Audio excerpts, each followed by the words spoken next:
So traditionally, monitoring tools would take metrics from each server, virtual machine, and the apps that are running on them, and then forward those metrics off somewhere else. Straightforward and simple, right? These servers were very static, didn't scale very well, and had very long uptimes. Containerization technology and tools such as Docker changed all of that. Now you can run a bunch of containers, each running separate applications that communicate and work with each other to service an operation smoothly, and the crazy part is, all of these containers could be running on the same host or spread across multiple hosts around the globe. Now that's a lot of stuff going on, and that's also a lot of things that can go wrong. Traditional monitoring tools simply can't keep up with such a dynamic environment. For example, Docker utilizes underlying host CPU, memory, I/O, and network. But what is unique about Docker containers is that multiple containers share the same underlying OS, unlike a full-fledged virtual machine. This is good news for resource optimization, but can also make monitoring a little bit more complex. So what should we do about this? Get a modern monitoring tool that is built for dynamic systems.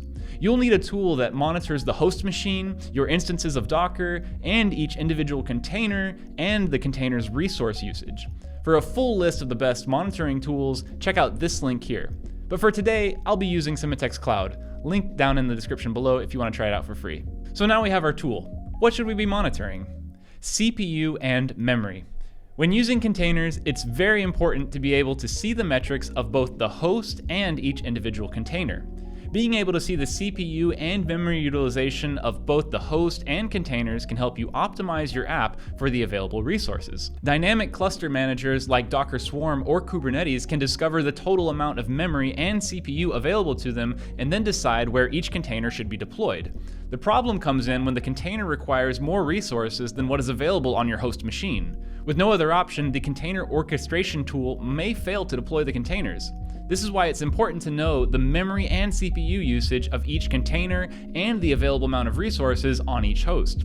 With this knowledge, you can set up memory and CPU limits on the containers to ensure that one container doesn't hog up all the resources.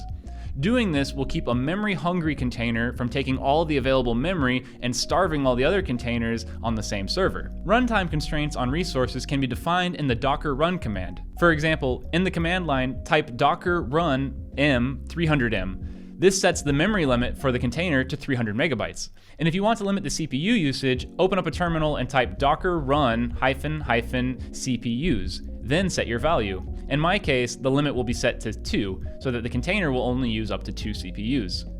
Here is where it's really nice to have a monitoring tool with alerting. With Sematext, you can create your own dashboards, showing the host and each container's CPU and memory usage all in one place. The second thing we want to set up is a fail counter for container memory. Docker exposes a metric called container memory fail counters.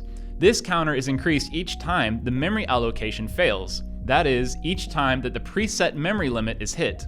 Thus, spikes in the metrics indicate one or more container is needing more memory than what was allocated to it.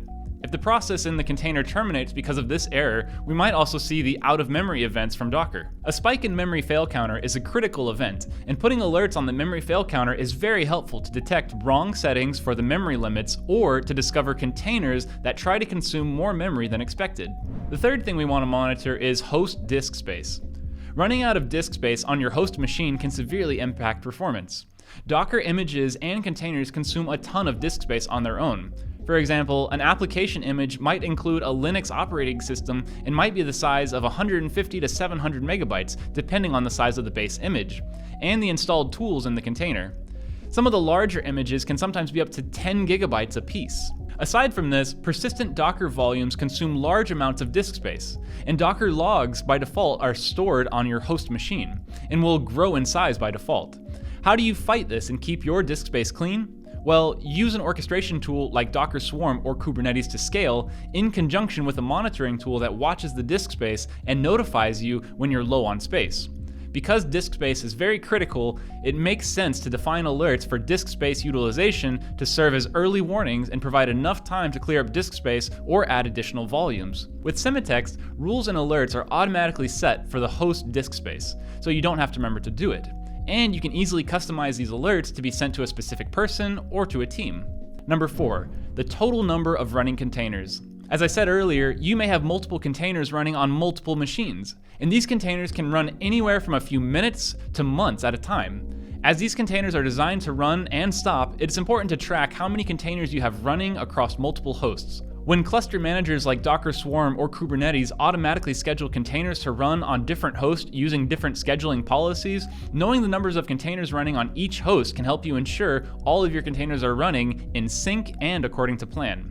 Taking a look at this stacked bar chart, we can quickly determine the number of containers on each host. This might also be a good time to set up alerts to be notified of anomalies. Most modern monitoring tools offer some form of alerting system. Sematext uses machine learning to detect anomalies, so just click here, set that, and you're done. Number 5. Container network metrics. Networking for containers can be very challenging. By default, all containers share a network, or the containers are linked together to share a separate network on the same host.